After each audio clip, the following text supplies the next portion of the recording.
Right, packed old programme then. Let's just get on with it. Chaos in the United States.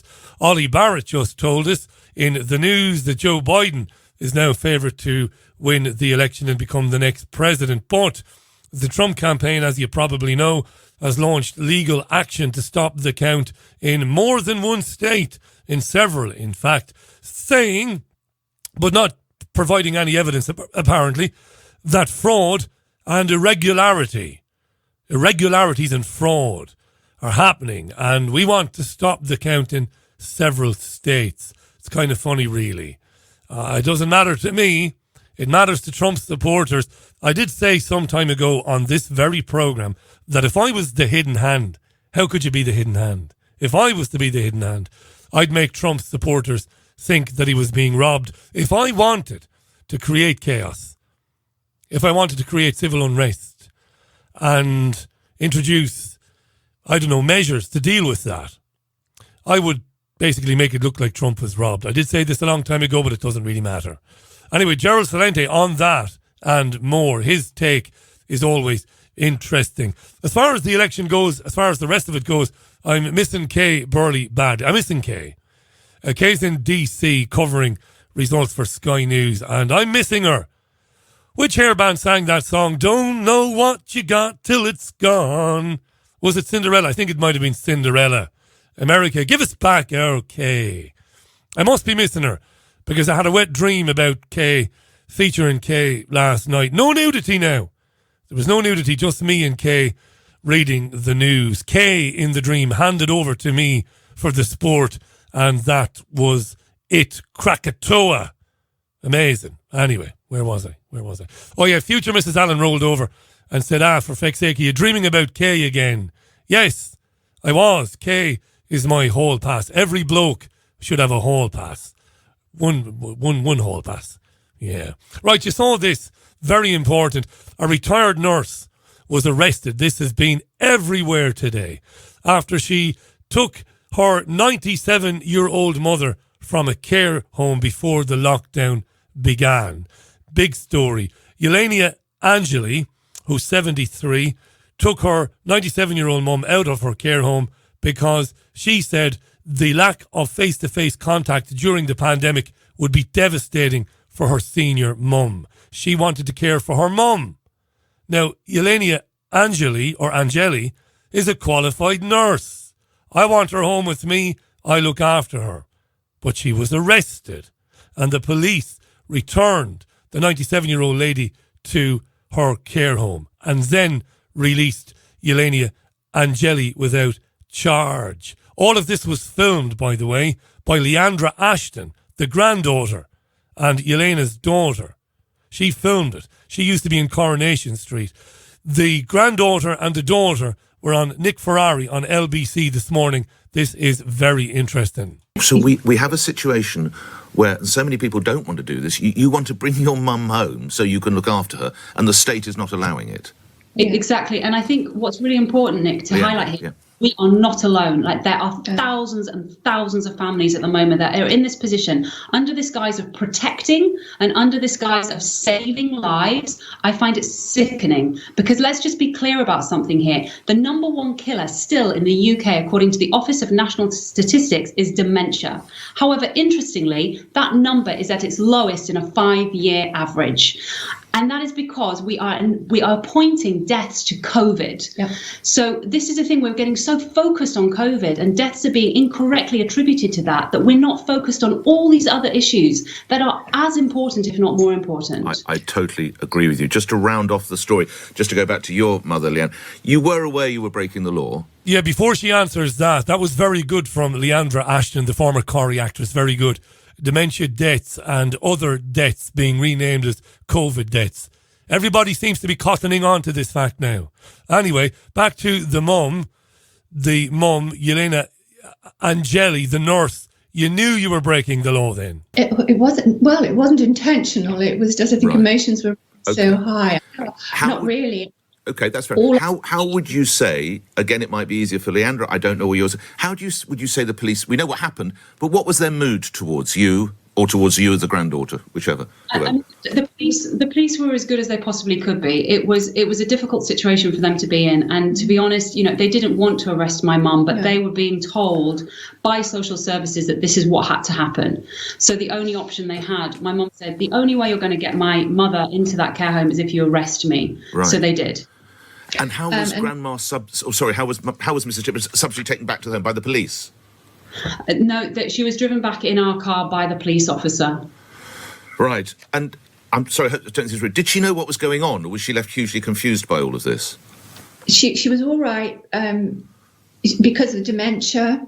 I think she thought maybe she was having a ride out in the car. We actually bought her coffee and a cream cake, and she was enjoying a cream cake. I mean, she was really happy to see us. This was amazing, and she, when we unfortunately had to hand her back into the care home, we just quite calmly said, you're going to go and have your tea now, and we'll see you later. But of course, we're not going to see her later, and this is what families across the country are in the same position. And just to clarify, Elena, you weren't being physical towards the police officers in any way, shape, or form. You weren't, offering resistance or trying to hit them with a car iron or anything like that. I actually have praise for the policemen. I mean, I do appreciate the difficult position they were in. Now, Jackie Devoy, who does a lot of work for the Mail and the Telegraph and many other newspapers, will be on with me shortly, and she's covering this story. She'll be on to tell us about liberating her own father from a care home recently. That story written by Jackie in the Telegraph, and the Telegraph have republished that today in light of everything that's going on. I don't need to tell you what I think of the police arresting a qualified nurse for taking her own mum into her home to care for her. I don't need to tell you what that is. You know what it is. Okay. Professor Gerald Celente, World Health Organization, was on Julia Hartley-Brewer's programme today on Talk Radio. This guy was all for lockdowns back in the spring. Has he had a crisis of conscience, I wonder? Here he is telling Julia the government is engaging in propaganda. Look at the numbers. Actually look at the real numbers. Don't believe the propaganda from government and from those that want to backdate their decisions with data they're looking for selectively. Look at the number of people in hospital. At the moment, there are 11,450 people in hospital with COVID-related illnesses. A lot of them would actually be in hospital anyway, and that's something we forget. They've got multiple comorbidities. They're complex, and they would be there anyway. They always come at winter. Since I've been a medical student, in October, things change in hospitals. A lot of people come in, and it's even worse now because social care has dropped significantly over the last decade. So there's nowhere for a lot of lonely old people to go. They've been ill, they've recovered, but they can't get out of hospital, so they stay in hospital. Now, 11,000 people is less than 10% of the total bed capacity. It's 141,000 in the UK. Depends how you count it, but something like that. And so 11,000 is less than 10%. So at the moment, we're not flooded. Now, the lockdown is based on the premise from our rather dreary epidemiologists that within 2 weeks, the whole system will be flooded. We've been told not to talk about it. NHS colleagues have been told, look, just don't talk about it because you'll be in trouble if you do. But on the whole, the system is not overloaded now. And the numbers, everybody looks at them, and including my epidemiology colleagues, my rather more optimistic ones, the positive ones, and they say it's about to come down. We're reaching the cusp and it's going to turn round. So no need for a lockdown. No need for a lockdown, World Health Organization, Gerald Celente, but we're in one. It began at midnight on this November 5th, Guy Fawkes Bonfire Night. Yes. And there are travel restrictions on leaving your area, severe restrictions on leaving the country, unless you want to top yourself. Here's Health Secretary Matt Hancock. Under current law, based on the 1961 Suicide Act, it is an offence to encourage or assist the death of another person. However, it is legal to travel abroad for the purpose of assisted dying where it is allowed in that jurisdiction. The new coronavirus regulations, which come into force today, place restrictions on leaving the home without a reasonable excuse. Travelling abroad for the purpose of assisted dying is a reasonable excuse, and so anyone doing so would not be breaking the law. These coronavirus regulations do not change the existing legal position on assisted dying. I think we're in the Truman Show, all of us. I feel like Truman Burbank. I believe this is so vaudevillian. This is Black Mirror stuff. It's Twilight Zone. You can't make this up, can you? Travelling abroad for the purpose of assisted dying is a reasonable excuse. And so anyone doing so would not be breaking the law. All right. What kind of fuckery is this? Wow. He goes on. But before he goes on, so you can't travel abroad for a holiday. So presumably, I can phone up Dignitas. In Switzerland. And I can phone them up and book an assisted suicide. I can book euthanasia over the phone, which you can do nearly. I've had some of those Dignitas people on radio programs over the years. You ring them up and say, listen, I've had enough. They might say, why? You might say, well, it's this lockdown, you know. And now I'm having to yank myself off round the clock because I haven't got any proper sex with girls. No proper sex with girls. I'm as bald as a cue ball. All of those cures for baldness don't work. I've had enough. And you book your Dignitas appointment. And then you pack your skis. You go to Switzerland, you go to Interlaken, you go to Zurich, you ski for 2 weeks, and when you come back and they say, I thought you were going to kill yourself, you say, I changed my mind. This is insane, isn't it? He goes on, does Hancock. As this is a matter of conscience, Mr. Speaker, the government does not take a position. It is instead a matter for each and every Member of Parliament to speak on and vote according to their sincerely held beliefs. And it is for the will of this House to decide whether the law should change. The global devastation of the coronavirus pandemic has brought to the fore the importance of high-quality palliative care, just as it's shone a spotlight on so many issues. And as difficult as it may be, I welcome this opportunity to have this conversation about assisted dying, as it is one of the most sensitive elements of end-of-life care. I have the greatest sympathy for anyone who has suffered pain in dying or suffered the pain of watching a loved one battle a terminal degenerative condition, and I share a deep respect for friends and colleagues on all sides of the House who share and hold strong views. Yeah, he doesn't do sincerity very well. If you can fake sincerity, you've got it. Matt Hancock doesn't give a shit about anybody with a terminal illness. Pretty soon, of course, the government will make it more convenient for people to kill themselves. It will make it easy. It will introduce legislation, and you will have assisted dying here. It's always been part of the plan. They'll try and kill you themselves with their policies on anything you can think of. And if they fail, well, they'll make it easy enough for you to kill yourself. This is how it's going to be. The furlough scheme, as you may know, will be extended across the country until the end of March, according to the Chancellor, Rishi Sunak. He said the scheme will pay up to 80% of a person's wage, up to $2,500 a month. It will be reviewed in January. My intention, said Sunak, is to give businesses security through the winter. The security we are providing will protect millions of jobs, he said, and so on. It will apply throughout the UK. The country had a treasury for the whole of the United Kingdom. This was announced around lunchtime. At breakfast time on BBC Radio 5 Live, listen to what Wake Up to Money's Sean Farrington had to say. This is where the money is coming from.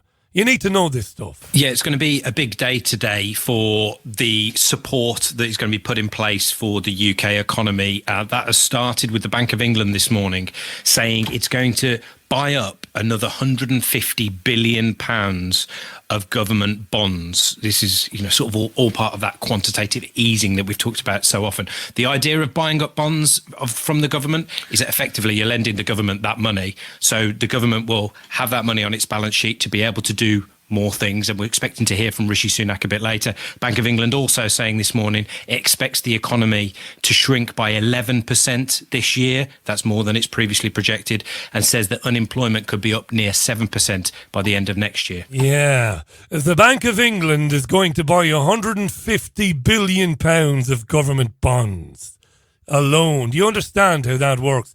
This is a massive conspiracy to defraud you, me and everybody else. Now, Steve Keen, an Australian man, you've heard of him, one of the best known economists in the world, has published multiple best-selling books. has been on my radio show several times over the years. Listen to Steve Keane explain to me back in June of 2018 just how the government borrows money. Listen carefully. What happens is the Treasury works out what it thinks its tax revenue is going to be for the next year, works out what its spending is likely to be, issues bills for the difference. In a very roundabout way, they could probably sell those bills to the Bank of England. The Bank of England says, okay, we'll buy those bonds off you, or put a credit for that exactly same amount in your Treasury account. You can now spend. So in that sense, the change in government debt is a record of government money creation. The indirect way that it goes about means that actually it takes money which gets stuck in the financial sector and siphons it back into the real economy when they sell the bonds not to the central bank but to private financial institutions. But fundamentally, if you go the whole hog of the central bank buying 100% of those bonds that are issued by the Treasury, sold to the financial sector, the central bank bought all those bonds off the financial sector, that would be creating money, and the record of the change in government debt, which would all be debt the Treasury would then owe to the central bank, which of course is like Richie owing to Richie, that is simply a record of the amount of money that's been created that particular year. So why the austerity why screw people to the wall to pay back a debt that doesn't need to be paid back then? For the same reason people used to worry about epicycles and things like that. It's an understanding how the world operates, which is plausible and fundamentally wrong. There's no necessity for the government to even issue bonds to finance its own operations. No necessity for the government to issue bonds to finance its own operation, he said.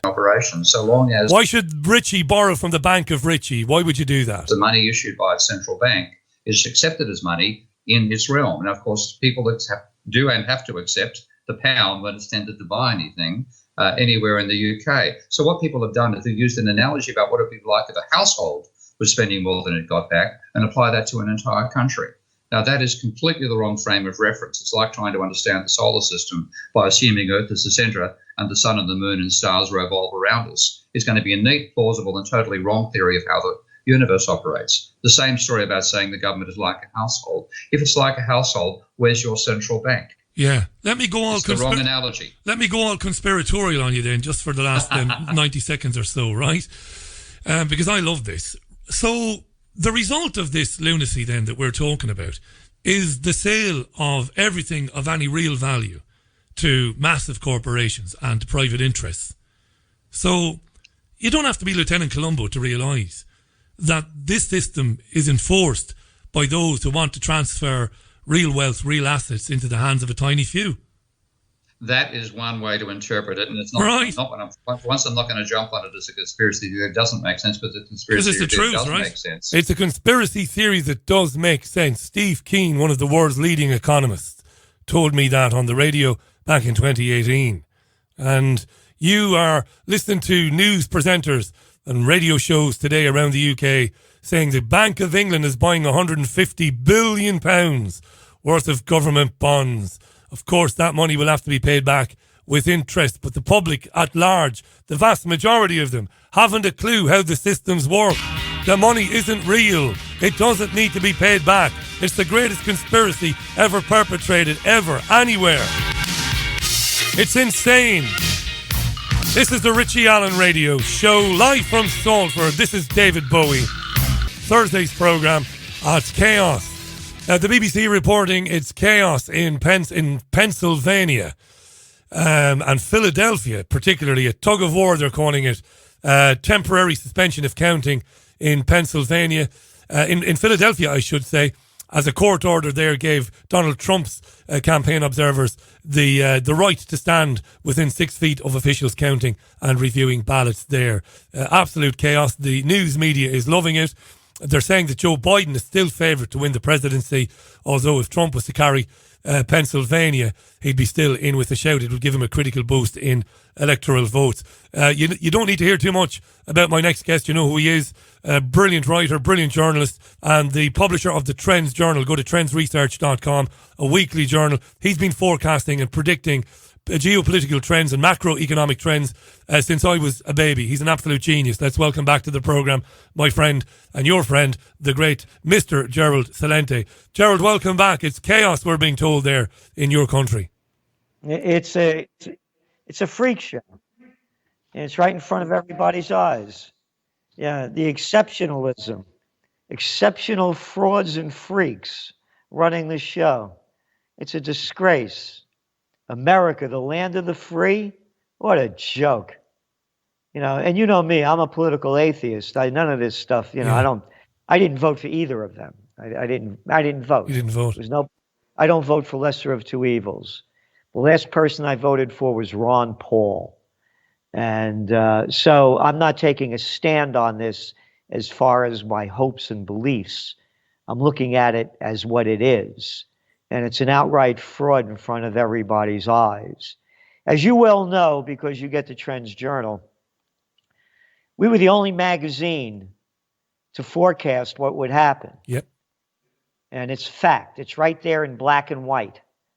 We said that the election would be too close to call.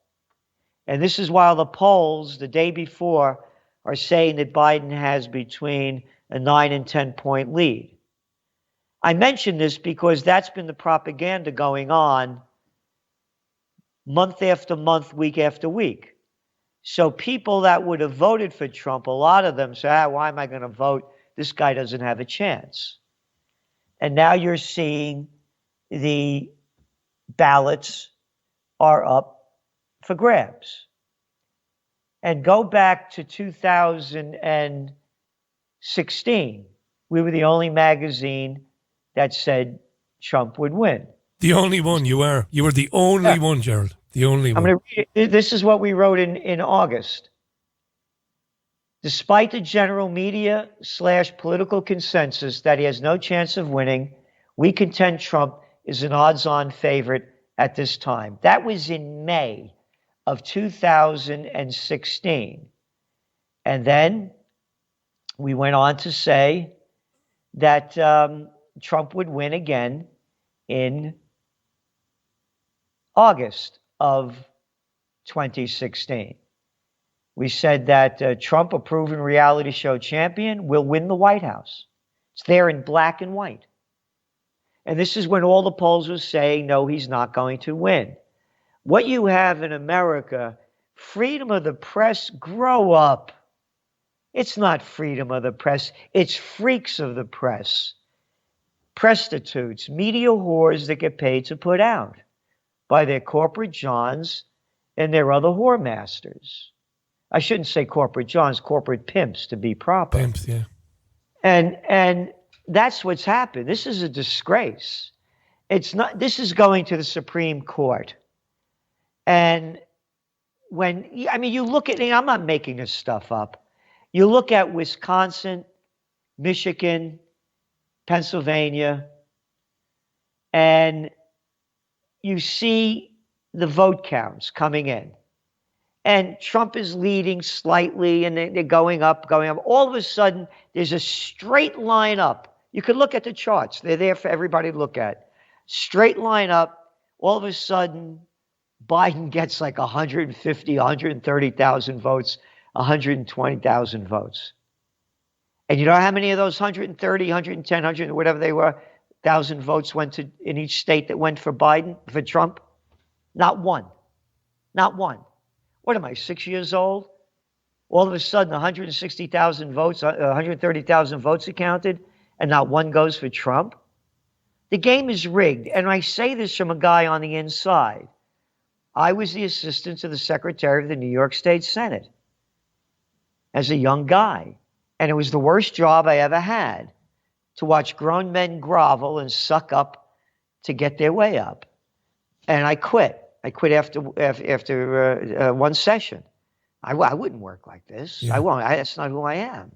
So the whole thing is rigged in front of everybody's eyes, and this is going to be a very tumultuous year in America, and a very sad one, because it shows you how bad this country really is, and how disgusting it is that there is no freedom and democracy in America. Gerald Celente is our guest. The Trends Journal is published weekly. This week's edition is fantastic. Great cover, great cartoon of Trump and Biden.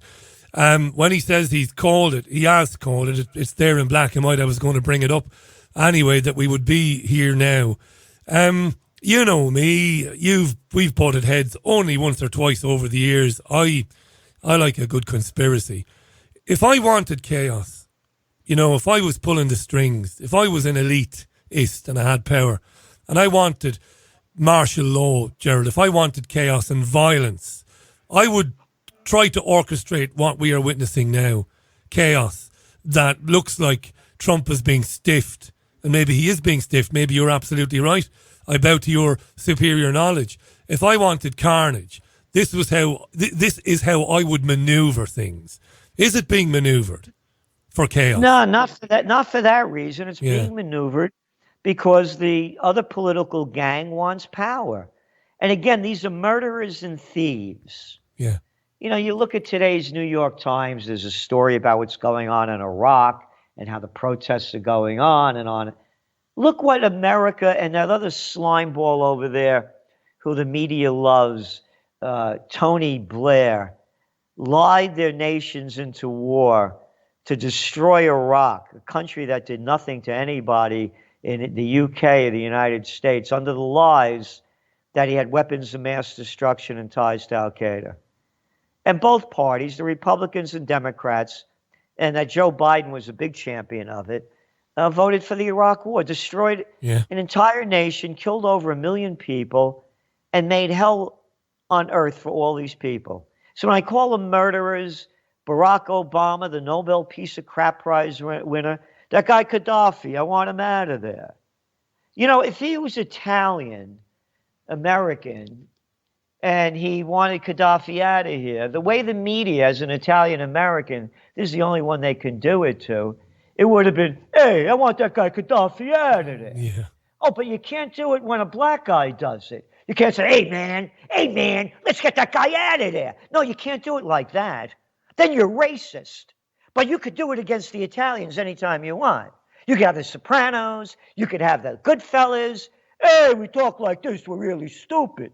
Oh, yeah. Well, that's the way these clowns are. That's what an Obama is. That's what a Biden is. That's what a Bush is. That's what a Clinton is. But they do it in a different voice, in a different manner. Well, the banks are too big to fail. And they're too big to jail. Oh, who is that from? Oh, another black guy. Eric Holder, the Attorney General under Obama. All the banksters that robbed all those people's lives and homes. Oh, no, we're going to give them more money, even though they committed these crimes. And you, the little people of slave land, you will pay for it. So I'm tired of this racist crap. America's not a racist nation. A racist nation doesn't elect a black president. A black, murderous, lying piece of crap. The Nobel Peace of Crap Prize winner. Hey, we're going to send 33,000 more troops over there hey, we're going to get those guys in Afghanistan, Yeah. So America's turned into a disgrace of a nation. This is not my country, and that's why I don't vote for murderers and thieves.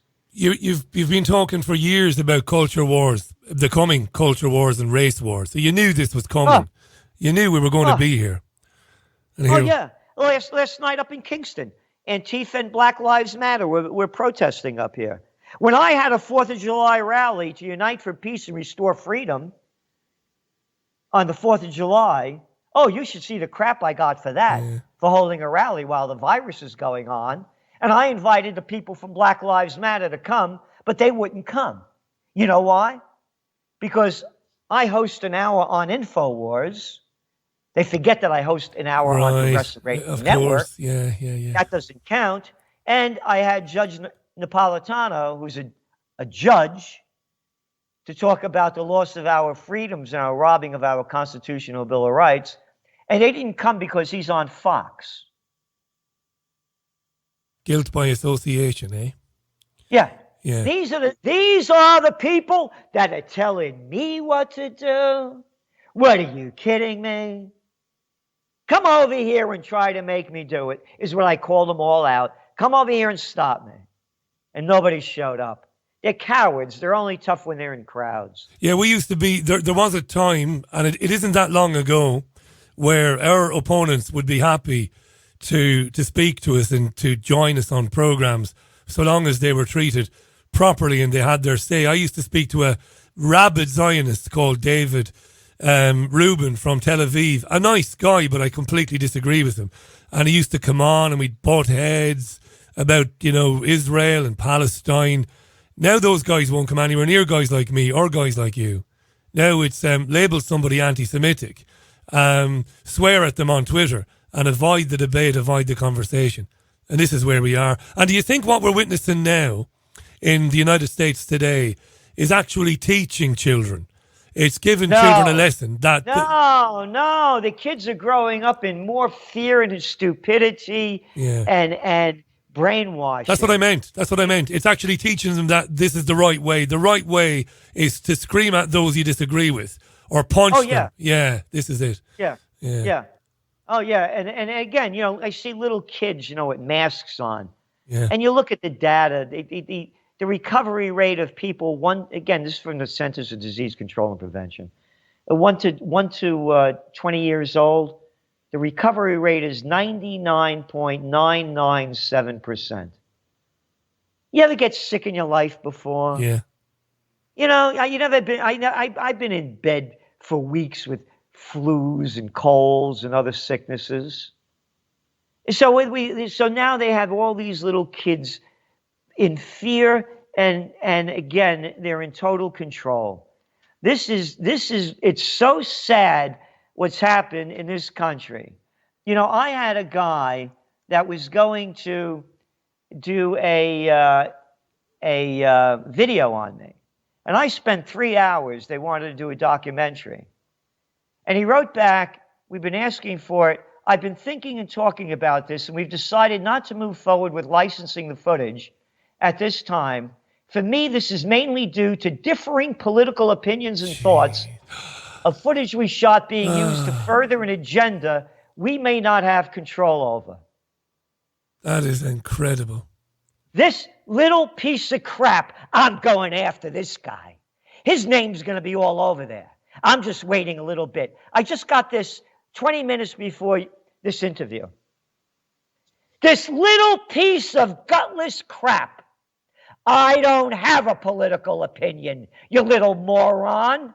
I'm a political atheist because I don't swallow the crap that you do. And I put out the facts and you don't like them. After you waste 2 days of my time. When you lied to me, you little SOB.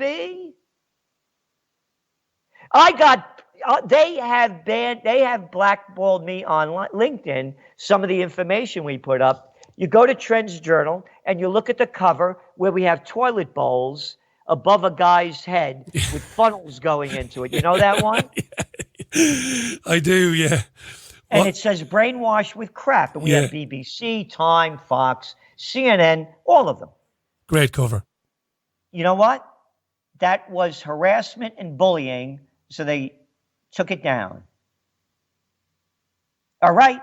Heil Hitler. And talking about Heil Hitler, all you have to do is read the words of Merkel in their new lockdown. That people are protesting what we're saying. How dare you? How dare you protest what we say? Heil Merkel, Heil Johnson, Heil Macron, Heil Conti. How dare you not believe what we tell you? Get back on the train. Next train to Auschwitz. Don't you put those masks back on and get on the train. You might be aware of this on this theme of totalitarianism, but a qualified nurse went to a care home in this country yesterday to take her 97-year-old mother home because lockdown, Gerald, and I know we talked about this because you've had your own experience with relatives in care homes. So a nurse who's in her early 70s, fit, agile, qualified, says, I'm taking my mother out of the home because lockdown is going to kill her. She's going to die in there, not being able to see her relatives. The 73-year-old nurse was arrested by the police, and the mother was taken back by the police to the care home in the UK. Police, how can they do this? Yeah, and we're in a free country here, apparently. We're free here, apparently. Yeah. Allegedly. Yeah. Free to do what they tell you to do. Yeah. Free to do what they tell you to do. How do you reconcile that, eh? The people better unite. The people better unite. It's just, don't fight back. Again, next train to Auschwitz, get on board. Oh, by the way, before you get on board, you're going to get vaccinated. Yeah. People better unite. I fight. I put my money where in my heart, where my mouth is. I don't just talk about it. I launched Occupy Peace. I had a Unite for Peace and Restore Freedom rally against the rules of the dictator of New York. I did it regardless of what they wanted to do. Come and stop me, I said. Come and stop me. No, little boy Cuomo, you come and stop me, man to man. Leave your little boys behind. Nobody showed up. They're cowards. There's also that thing, though. Can you imagine Johnson going to arrest another man, man to man? He wouldn't know whether to piss or shit if he was called out. Yeah. He would, these little clowns. I've been there. You call these guys out, they fold like jello of who they are. They're not men and women. They're gutless little freaks. They're narcissistic fools. They're pathological liars. They're sociopaths. That's why they want to run for office. That's why they want to tell you what to do. And they don't have to worry. They get your money in the name of taxes. They could care if you have a job, you have a life, you have anything. They've just agreed here to borrow £150 billion from the Bank of England, borrowing from their own bank. Of course, it doesn't make any sense, to keep people at home for the next 4 to 5 to 6 months while those people's jobs are going down the toilet. Yeah. Because of a virus that you said earlier on, and I didn't interrupt you and I didn't contradict you because you're telling the truth. A virus that has a 99.9% survivability rate. A virus that only kills people when they're in their early 80s and when they have very serious comorbidities. And they're getting away with it. And you know the funny thing about this? The funny thing about this is, and I guess it's the same in Kingston. You're listening to Gerald Celente, by the way, great friend of mine. Trendsresearch.com, check him out. I know you have already. Check it out anyway. Subscribe to the Journal. You know the frustrating thing, and I bet you come across this in Kingston as well, is that nearly everybody you meet seems to get it. Nearly everybody, whether they listen to shows like this, whether they read the Journal or not, they get it, Gerald. This is what pisses me off. They tell me, Richie, this is a load of bollocks, Richie. We know this. And I'm like, well, what are you going to do about it then? Oh, I don't know. This is where the self-censorship comes in. Oh no, I'm not going to say anything because, you know, I might be criticised. I might get deleted from Twitter. I might lose my job. That's what's going on, I think. Everybody knows this is nonsense. Not here. Really? New York, boy. No. New York, they believe it. Everybody's masked up and in fear. Oh, yeah. You look at the votes. No. They believe it here. They buy it 100%. 100%. I'm telling you, when I had that rally, the way I was attacked, nonstop. How but depressing on the is that? bigger point that you're making, you know, I'm afraid. Oh, yeah, as I said, all aboard, next train to Auschwitz. It's right in front of our eyes. Look, you know, you get the journal. What's the Journal now? Like, there's this last one, like 94, 96 pages. Yeah. No advertisements. No ads, that's right, yeah. We said Bitcoin was going to go up when it was at, 9,000. Today it hit 15,000. Yeah. We said gold was going to go up. We gave the gold bull run when it was $1,332 an ounce in June of 2019. It's now $19.50 an ounce. We said silver would go up this past June when it was $17 an ounce. It's now $25 an ounce. You mentioned about the government in the UK borrowing more money to give to the people. This is digital trash backed by nothing and printed on nothing. Yeah. All this other stuff is going up because the people that aren't the followers, that don't believe what they're being told by their masters, know how bad this really is. And this is devastating. We are into the greatest depression. We are going to see protests, uprisings, violence like you've never seen before. And talking about violence, you know, we have now Brad Steiner doing pieces on close combat and survivalism. Yeah, in the magazine, yeah, that's right, Yeah. in the journal. You know, that is the 4th most read story in the magazine.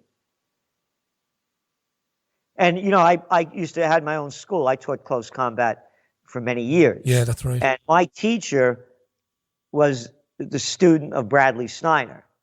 And my teacher was number 1, John Perkins, not the guy in the media, John Perkins, attackproof.com. And I'm mentioning this because you better learn how to fight. You better learn how to fight for yourself. Nobody's going to be there to protect you when you're walking down the street, and when people lose everything and have nothing left to lose, they lose it on you. It's happening already. When they try to break into your house, when they break into your store, when they break into your life. And you better learn how to fight for your freedom, because if you don't, you're dead.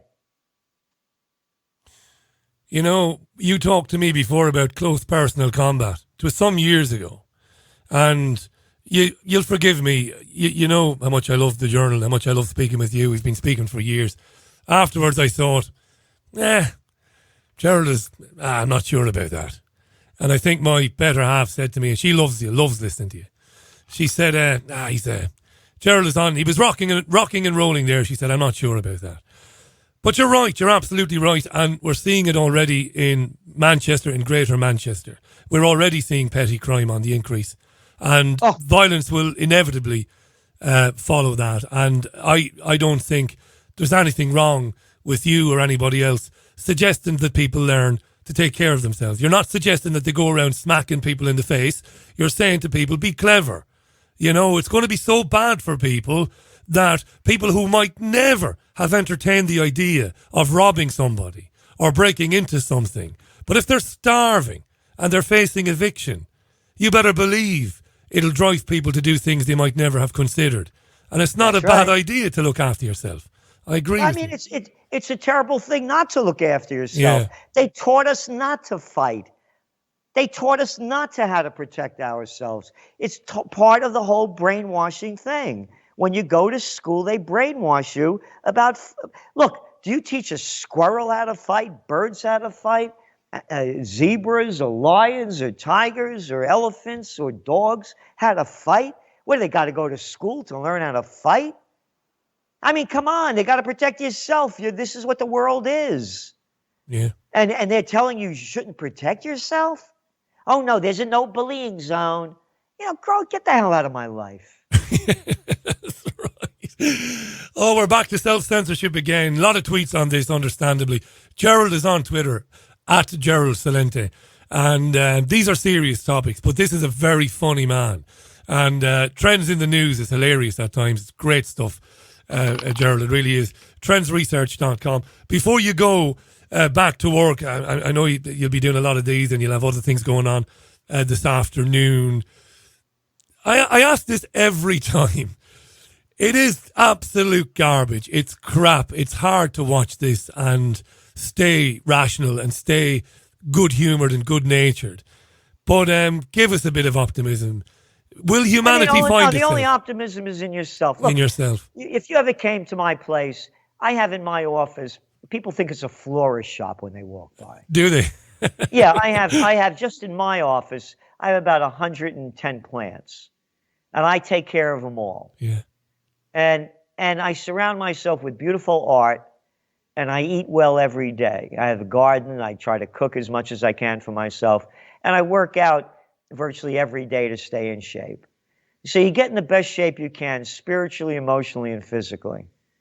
And again, you know, I have a definition for hell. Taking that last breath and knowing you weren't the person you said you were or could have been. And right now is that time in your life to be the person you say you are. Because if you're not, and you could have been and you didn't become who you are, you're going to live in hell and die in hell. Let me ask you a final question and a quick one. Do you allow yourself time in the week or at the weekend to ignore this information, to just completely divest yourself of it, to recharge? Like when I eat and, when I go out with friends and stuff, we, go for a beautiful ride in the mountains and things. Lovely. I don't do any of that at all. And I'm with a lovely lady of my heart. Yeah. When she shows up and around at time from time, my attention's only on beauty and love and joy. I don't talk about this stuff at all. So it's I separate it when the time is, to separate it. But most of my time, I read, 6 hours a day, 5 hours a day of information from all over the world and analyze it. That's why you have a Trends Journal, the way it is. So, that's my passion is truth and liberty, love, joy, and beauty. So that's my main push. But yeah, when I could get away from it, man, it's exit stage right. Good for you. It's good advice for everybody listening to the program. Trendsresearch.com. I recommend the journal. I always have done. Thanks for coming back. I know we'll have a chat before Christmas. I know we will. Early next month we'll have a chin wag again. God only knows what will be going on then. But in the meantime, thanks for your time today. And good luck with that nightmare unfolding over there in the next couple of days. Supreme Court hearings and all of that. It's going to be chaos. It's going to be chaos. And thank you for all that you do, Richie. You're a gentleman, sir. Thanks, Gerald. Gerald Celente, folks, live from Kingston in New York State. Top man, trendsresearch.com. And Gerald will be back on the program in early December. All going well, all being well.